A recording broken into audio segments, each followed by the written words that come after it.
안녕하십니까. 네, 쇼핑몰 스토리보드 제작 스킬에 대해서 오늘은 진행을 할 건데요. 이전에 제가 강의를 했던 스피드 스토리보드, 즉 스토리보드 그리고 기획자란 무엇인가 프로젝트 진행 방법론에 대한 부분들에 이어서 이제는 좀 더 MMI 스토리보드를 그릴 때 어떻게 트릭적으로 그릴 수 있는지, 실무적으로 어떻게 적응을 해야 되고 어떻게 쉽게 이해할 수 있고 어떻게 프로젝트를 진행해야 될지를 전반적인 과정을 좀 설명을 드리고 4일차에 거쳐서, 그러니까 4번에 거쳐서 그런 부분들을 좀 더 정교하게 다루는 과정으로 가겠습니다. 이번 스토리보드 제작하는 그 과정은 각각의 스토리보드의 구성, 메뉴 구성부터 시작해서 어떻게 실습을 하고 정교하게 그리는지에 대한 부분들을 좀 설명을 드릴 거고요. 이 강의 자료도 마찬가지 제가 보여드렸던 부분들의 강의 자료들을 배포해 드리면 그 강의 자료를 여러분들을 활용하셔서 좀 더 확장하시고 좀 더 정교하게 만드시면 좀 더 좋은 기획자, 모든 것들이 다 준비되어 있는 기획자로 발전하실 수 있을 겁니다. 그래서 제가 드리는 그 자료들은 대부분 복사 컨트롤 C, 컨트롤 V로 할 수 없도록 PDF로 제가 제공을 드릴 거고요. PDF를 보시고선 여러분들이 MMI를 제작을 같이 해보시고 이렇게 그리면 되는구나 라는 걸 실습을 전체적으로 다 해보시면 앞으로 여러분들이 쇼핑몰이나 어떤 홈페이지를 그리실 때 쉽게 그리실 수 있을 겁니다.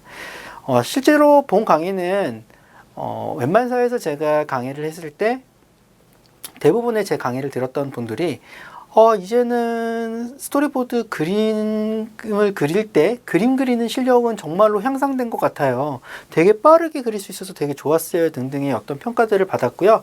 그것들을 평가를 받았다라는 것 자체는 그분들은 직접적으로 제가 숙제를 드렸고 그 PDF를 직접적으로 보드로 만들어서 제가 검사를 해드렸어요.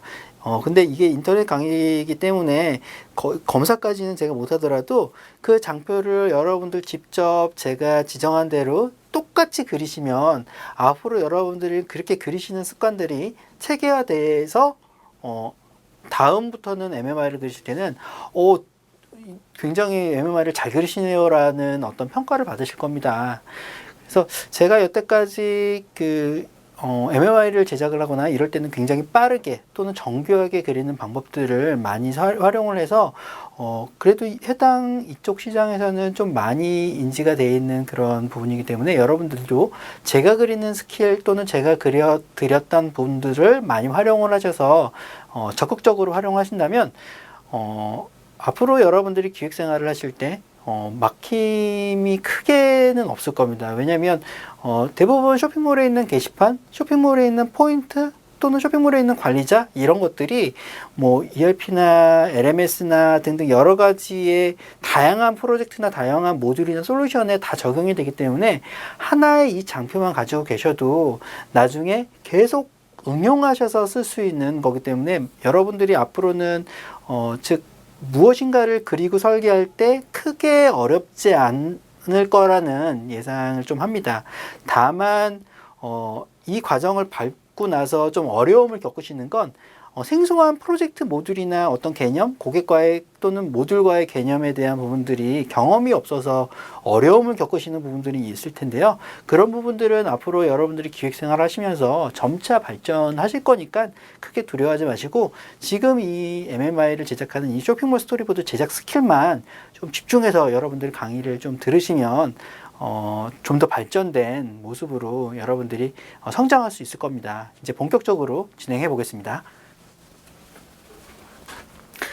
첫 번째 1일차 컨셉 및 기반 준비는요. 이전에 제가 강의 드렸던 스피드 스토리보드 제작 스킬에 있는 부분을 약간 다시 설명을 드리는 건데 어쨌든 강의가 다르기 때문에 다시 한번 제가 설명을 드리는데 과정별로 제가 설명을 드릴 겁니다. 좀 더 디테일한 부분이라고 보시면 될 것 같고요. 본격적으로 진행이 되면 프로젝트 프로파일러 제작이라는 게 있습니다. 이전 강의를 들으신 분들은 뭐 기억을 하시겠지만 다시 한번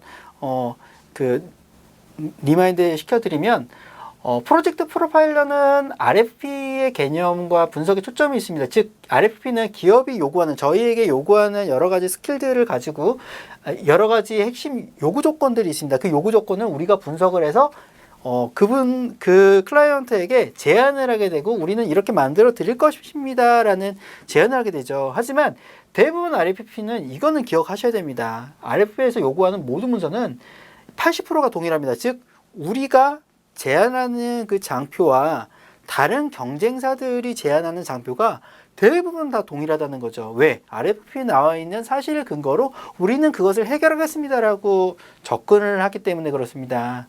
즉 눈에 보이는 사실을 해결하겠다라는 문서가 과연 얼마나 다를까요? 다르지 않습니다. 그래서 우리는 20%의 특별함이 제안의 핵심입니다. 즉 그들이 요구하는 핵심 요구 조건에 깊이 들어가시는 거죠. 과연 이 사람들이 왜 이런 문제를 제기했을까? 뭐가 불편해서 그렇지? 고객들이 평가는 어떻지? 등등을 더 깊게 들어가셔서 다른 핵심 요소를 발굴하시는 게 제안 성공률을 높이는 비결이죠. 좀 더 자세히 설명드리면 여러분들 RFP를 받으시면 그 문서를 여러분들은 열심히 보시고 공부를 하시고 제안을 하십니다. 근데 과연 그렇게 해서 그 제안을 의뢰하는 사람들의 생각을 읽을 수 있을까요? 그렇지 않습니다. 대부분 문서나 카피를 통해서 받아들이는 것들은 그 사람의 머릿속에 있는 모든 부분들을 다 성향이나 이런 것들을 받아들일 수 없는 거죠. 그래서 제안 성공률이 높은 사람들은 대부분 이 RFP를 제공해 준 업체를 찾아갑니다. 그래서 성향이 어떠세요? 어떤 컬러를 좋아하세요? 어떤 문제 때문에 내면에 숨겨져 있는 부분이 무엇입니까? 등등 여러 가지 RFP에서 제한되지 않은 여러 가지 내면의 것들을 다 캐치를 하셔서 그것들을 디자인 또는 기획 또는 어떤 기획 설계 부분에 반영을 해서 제안을 하게 되죠. 그러니까 제안 성공률이 다른 사람보다 나은 거죠. 왜? 그 사람의 취향과 그 사람의 핵심 요건들을 저희는 분석을 해서 접근하기 때문에. 그래서 RFP가 나오는 경우에는 여러분들이 꼭 그 문서 안에서만 해결하려고 하지 마시고 직접 고객과 만나셔서 해결을 하셔야 됩니다. 그리고 그게 만약에 없다면 선정의 기준은 가격, 수행 인력의 경험, 디자인 시안으로 대부분 판단이 되겠죠. 그래서 RFP에서 되게 중요한 부분들은 문서로 접근하지 마시고 직접 사람과 휴먼 터치를 하셔서 뭐가 문제인지를 파악하시는 게 되게 중요한 부분입니다. 제가 왜 쇼핑몰 스토리보드 제작 강의를 할 때 이 부분을 강의를 드리냐면 우리가 만드는 무엇이든 다 문제를 가지고 있습니다. 그 문제를 우리는 해결하는 역할을 하죠. 그 해결하는 역할 중에는 기술적인 부분들도 있지만 그들의 생각, 그들이 상상하고 있는 것들을 정확하게 캐치해서 그것을 만들어드리는 역할을 하기 때문에 이 부분이 되게 중요한 겁니다. 다음은 프로젝트 프로파일러라는 게 있습니다. 이게 뭐냐면 RFP가 제시되지 않은 그냥 다이렉트 의뢰인 경우에는 기업의 환경 및 핵심 가치를 발굴하기 위해서 우리는 제작 단계 전에 너희가 원하는 프로젝트가 이거니? 라고 물어보는 게 프로젝트 프로파일러입니다. 그래서 고객 분류 및 핵심 고객층, 당신의 고객은 누구십니까? 그리고 그 고객 중에 핵심 고객층은 누구입니까? 라고 질문하시는 게 좋습니다. 그리고 당신이 보유하고 있는 정보가 뭡니까? 그리고 핵심 상품 및 콘텐츠가 있습니까? 언제 주실 수 있습니까? 그리고 그 콘텐츠는 어떻게 유통이 됩니까? 등등 여러 가지의 핵심 내용들을 분석을 하셔야 돼요. 그리고 탑 경쟁사, 3개의 경쟁사를 파악하시는 것도 중요합니다.